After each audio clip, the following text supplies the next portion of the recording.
Shalom and welcome to the Heartland Connection.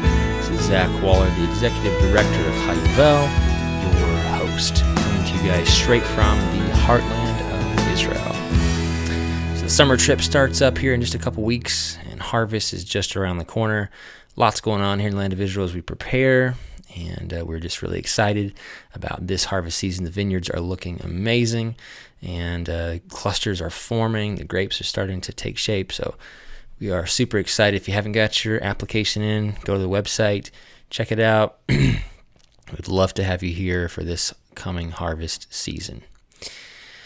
This week's Torah portion is portion Parashat Korach, or Korah in English. In Hebrew, it's got that guttural, you got to get your chacher working, Korach. And we're in Numbers chapter 16, verse 1 through chapter 18, verse 32. And this portion is a very interesting portion, very crazy miracles that happened. And obviously we learn a lot about leadership. And as I was mentioning a couple podcasts ago about followership, how Korach was not able to follow very well. That's kind of the main thing that you could see. It's on the surface here. That what an amazing leader that Moshe was. Here this guy's coming against him, and God's like, I'm just gonna wipe them all out. And Moshe's like, no, falls on his face and prays and says, oh God, just save the people. And also, it struck me too as I was reading through this, how much of a good follower that Aaron was. We have the one place, was it last week's or the week before portion, where Aaron and Miriam were speaking evil against Moshe.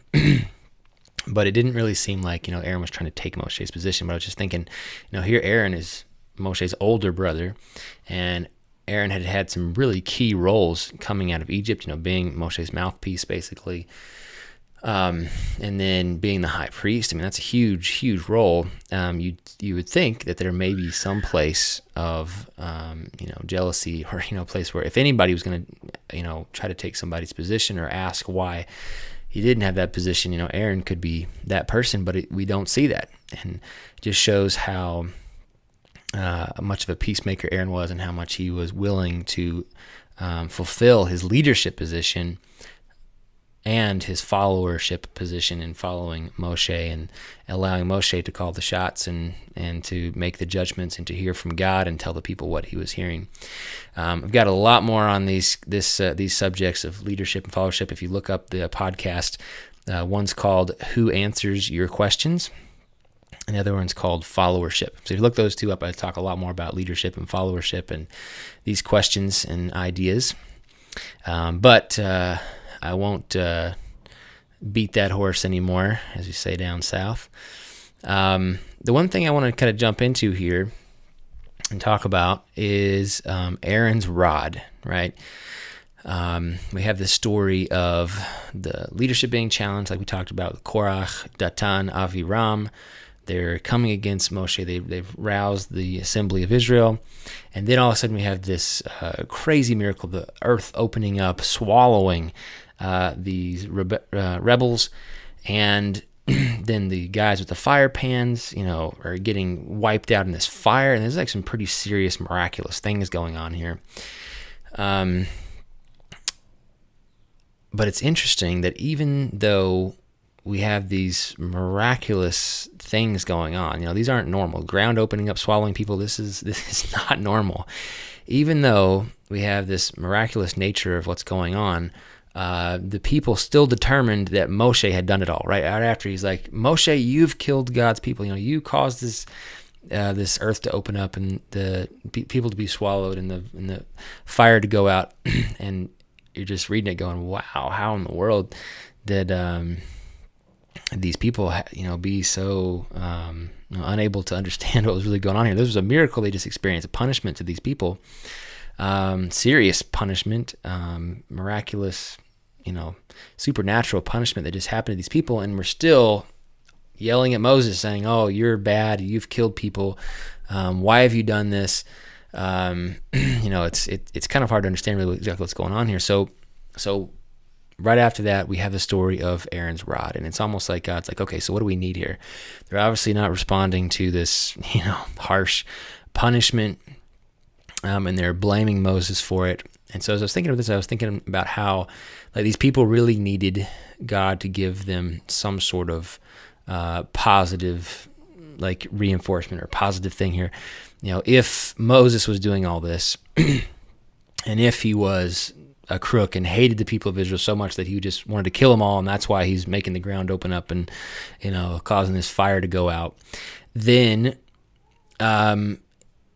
he wouldn't determine the truth in a positive way, right? He wouldn't try to decide who was right and who was wrong in a positive way. He would be like, it feels almost kind of human for somebody to say, okay, just take them all out, wipe them all out. But if God's doing it, and maybe this is what God's saying here, because all of a sudden we have God saying, Moshe, this is what you need to do.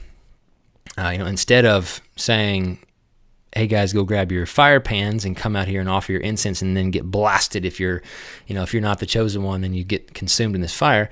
Go grab your staff instead of the fire pans. Go grab your staff and turn it in to Moshe and Aaron.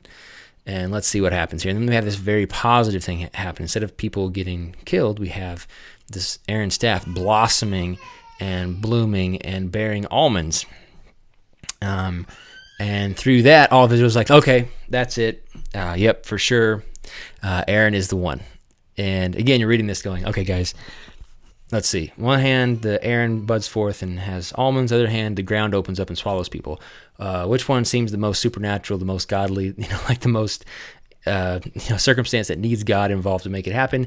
Definitely the ground opening up. But somehow, and maybe it's because it's a negative thing. I don't know. Maybe it's because it seems harsh or whatever. It's hard to understand, or maybe it's easy to say, oh, maybe some human was involved. But because there was this positive thing, because there was a miracle that happened in positive to show the people that Aaron was the one that was chosen, everybody just believed it right off the bat. And there could be other reasons, I'm sure. But that's just one thing that I thought of. I was like, wow, it's amazing how the people were just like, oh yeah, Aaron's rod blossomed. He must be God's chosen. No question now. They've got it. And so with this whole idea, I think this is partially why. It's a big reason why at Hayovel, we feel like the positive message of Israel blooming today is a really, really key message to people that, as we're having relationships with people and telling them about what's going on in Israel, we need to tell them about Aaron's rod blooming. We need to tell them that Israel is blossoming and blooming. And even though a lot of people like to talk about people getting punished for their evil, or people getting, or whatever people talk about bad about Israel and say, oh, they deserve this and they deserve that, or this happened or that happened, and people don't acknowledge God's choosing. But what's really important here is to see that Israel is blossoming and blooming, just like Aaron's rod, and it's a very positive thing, right? It's like we like to call it the Joshua and Caleb report. We're coming back with the fruit and saying, yes, the land is very, very good. It is blossoming. It's blooming, just like the prophets talk about. The deserts would bloom, just like a staff that has no ability. It's dead, right? It's desolate. There's no way that a rod can just sprout out almonds.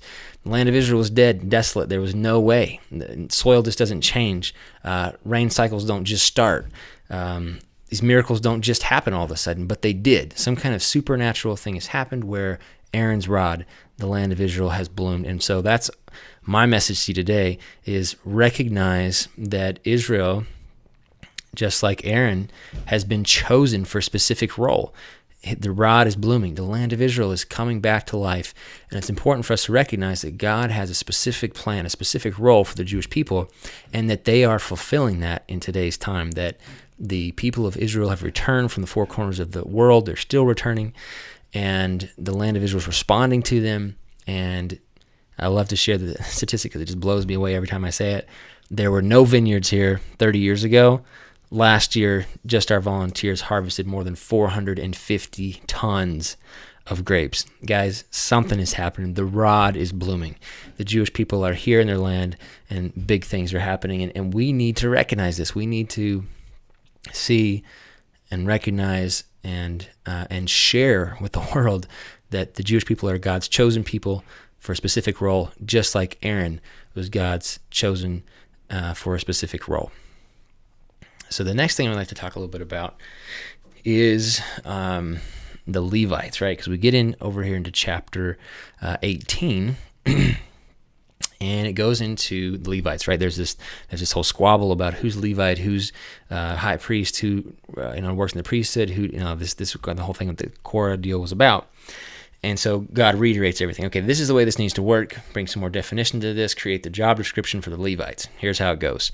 They're to take on this, take on this, take on that. And the thing that I want to kind of zone in here on is something that we've had to deal with as a nonprofit. And I think most people who go into ministry, whatever type it is, have to figure this out and study about it. And that's the thing of raising support, or having people support you to do a work that doesn't necessarily bring in provision in and of itself, right? So Levites is the example we have here.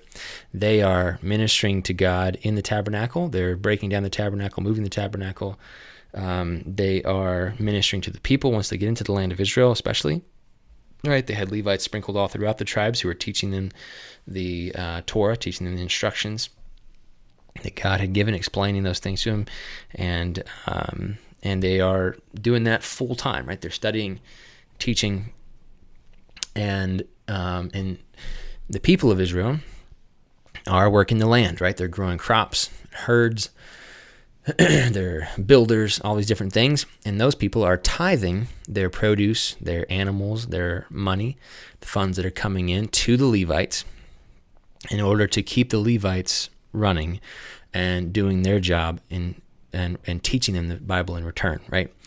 So here we have a very biblical example of a people group or people receiving funds in order to do a task, in order to accomplish something that God has put on their hearts to accomplish, right? That God has commanded them, to given them instruction to perform. And so a lot of people, get pretty leery. They get uncomfortable when you start talking about money. You start asking somebody if they'll give towards something, and they immediately have this reaction like, I don't know, and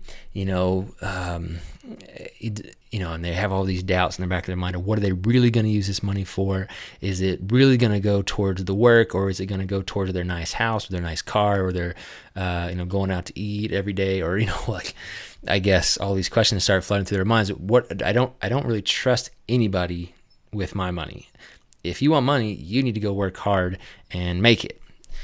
Obviously, the problem is if you're out working hard to make money, you're not working hard, doing what God's called you to do. So, obviously, me as a leader of a nonprofit organization, fundraising and trying to figure out and answer all these questions, even biblically, has been quite a learning experience. It's like, how does this work? And I think every nonprofit, especially Christians who, believe in the Bible, believe in God, and want to have faith and, learn how to do this right, are really asking these questions. Okay, how does this work? You have this very holy, God-centered, prophetic, world-changing task, and you're, stretching every penny to maximize its fruitfulness, and you're super excited to go and tell other people about what's going on, because that there are a lot of people who are really excited about this work too, and that they would love to be involved, and they have a full-time job that they're being able to make lots of money at, and they don't have the opportunity to be free to go and do things and whatever that thing is. And so you go out and you try to fundraise, and then all of a sudden you get people getting this, kind of adverse, negative reaction. You're just like, okay, what's going on here? How come I'm not able to communicate well? What's going on? So there definitely is an art of communicating and fundraising, and being able to show people that you believe in what you're doing, and that the money is going for a good cause and a good work, and that you're using the money, being good stewards.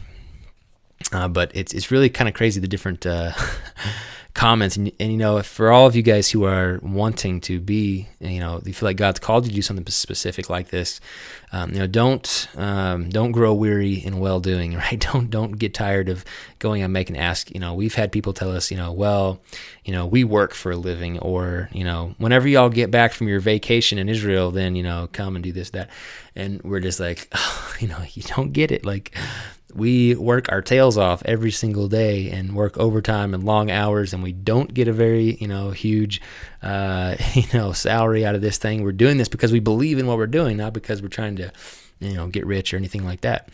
But if that's you, if you're working towards this, and don't give up, there's going to be those people who maybe don't understand exactly, where you're coming from, or maybe they don't know you very well, so they don't trust you at that point, but continue to build that relationship. And I think that's what we realize, that it is all about the relationship. If you're just going to somebody and just asking for money, then they don't trust you. They don't know you. So it's important to build a relationship, to talk to them, to let them know about why you're so passionate about the work that you do, why it's important to you, and why you think that they might feel like it's important as well and give towards it. And so in that kind of vein, we recently, a couple years ago, came across this book called The God Ask, and it brought a lot of really interesting perspective, because a lot of times you get this question right off the bat. People say, well, I don't believe that people should just ask for money. They need to have a for-profit job and a nonprofit, so that the for-profit can fund the nonprofit. Most people who say that have never run a nonprofit, but that's just like their the way that they look at it. That biblically they think that should be done, and they usually point back to say that, Paul, he was a tent maker, and so he obviously had a job that he worked and did ministry. So so we'll get into that in a little bit, because the God Ask book actually goes through and talks about several different things. And one of the first things that the God Ask talks about is the whole deal with the Levites. That this is a biblical example of somebody doing God's work that is getting funded, basically, right? They're getting provision from the larger community, the nation of Israel, in order to perform their full-time task of serving God. The God Ask talked about how important it is to study this out biblically, especially if you're going to be one of those to go out and take this on, and you feel like God's called you to do something. Go and study it, so that when you do have that pushback, somebody doesn't understand or whatever it is, then you can rely on your biblical foundation of study in order to keep going, to persevere, and to keep moving forward. The way that the God Ask book puts it is that fundraising and doing God's work is good and right and biblical, and it's nothing that anybody needs to be afraid of. So we have the story of the Levites, which is really fascinating if you look at this, because they had opportunity to be pretty offended about what's going on here, because Leviticus, and even in this week's Torah portion, it talks about how the Levites did not receive an inheritance in the land, right? Here we have, all the way back from Abraham, this promise of, when you come into the land, I will give you this land, the land, the land, the land, the land. And then all of a sudden, Levites, by the way, you're not getting any land. You're going to go into the land, you're going to live there, but you're not going to actually have an inheritance. That could be pretty devastating if that's like your whole life dream, is to go and to have land and an inheritance and pass it on to your children. And so, but then God says, I'm going to be your inheritance. I'm going to give you a tithe from all the people of Israel. They're going to receive so much abundance. You're going to get the tithe from that, and that's going to be your inheritance. I'm going to be your inheritance. But still, it's a pretty interesting thing. And here in chapter 18, verse 21, it says, to the sons of Levi, behold, I have given every tithe in Israel as a heritage in exchange for the service that they perform. So, again, just reading the scripture to make it more clear, they are performing a task, and Israel is supporting them fully to do that task. So this is a very biblical thing that's laid out here. And not only was it given to Levites, but this was like the first fruits, the best, that was given to the Levites. It wasn't, it's in like today's world, a lot of people expect people who minister to be humble and to be broke. It's like people just expect people not to be making a lot of money if they're serving God full time. But we see that that's not the way it worked here in Leviticus, that they were actually brought the best of the land. And then in the New Testament, because a lot of people ask you questions about Paul. What about what Yeshua talked about? How does this work in the New Testament? In Luke chapter 8, we have Yeshua sending out disciples, and all the way through till chapter 10 is when he does the mass dispersion, sending a bunch of people out. And it seems here that Yeshua is pointing to, and this is what the God actually brings out, is that Yeshua was teaching instead of independence, right? Because that's kind of the American culture is, we're proud and I don't need anybody's help. I'm going to do this all on my own. And Yeshua's like, no, interdependence is actually a good thing. Yeshua himself, he was a carpenter, but then he went into ministry. He didn't go back to carpentry. He didn't carry on that. He went into full-time ministering to people. And that's his example for us. And then in Luke chapter 10, he tells people specifically, verse 1 through 8, he talks about, he says, don't take money, eat and drink what they give to you. And it says, go in pairs. There's some pretty specific instruction here. And then he says, if you come to a house where they won't accept you, then there's actually a curse that's being given. And if you come to them and they do accept, then it's peace be to this home. There's a blessing given. And so we see here that these guys were full-time ministers who were worthy of, being funded, right? Being taken care of while they were in ministry. Sometimes even family members can get upset about stuff, because that's actually what the God asked lays out, is that you first need to go to your family and your closest friends and tell them what you're doing. Sometimes family members may feel like, why are you begging for, livelihood? This is a disgrace to the family or whatever. And in a way, I think that was something that even us, I grew up, in the homeschool movement where it was a big deal to, get you a piece of property and have some land and get some cattle and make a farm and have your little thing going there, which I'm not saying that that's wrong at all. If that's what God's called you to do, then that's your job. But if God's called you to be full-time in ministry, then that's different. And a couple things on the Paul thing. The God asked really articulately brings this out, that Paul was a tent maker, but it talks about that in only 3 different places. And it actually, if you look at the scriptures closely, you can see that the one place where it says that he was in Thessalonica, and it specifically says that these guys basically were lazy, and so he wanted to show them that wasn't good, that they needed to be working, so he took up this job being a tent maker. The second place was in Ephesus, and the reason why it seems like there is because if Paul went in and didn't have some sort of job on the side or whatever, then he could put all the idol makers out of business and then receive their money. It could look like that he was putting these idol makers out of business for his personal gain, and so he decided not to do that. And then in Corinth, it says that he was tent making, but then when more folks, can't remember exactly who it was, showed up in Acts 14, more support came in, and then he entered into full-time ministry once the support was there. And what's really interesting, in 2 Corinthians 11, he basically is asking the question, maybe I made a mistake. Did I make a mistake by not asking for funding in this situation?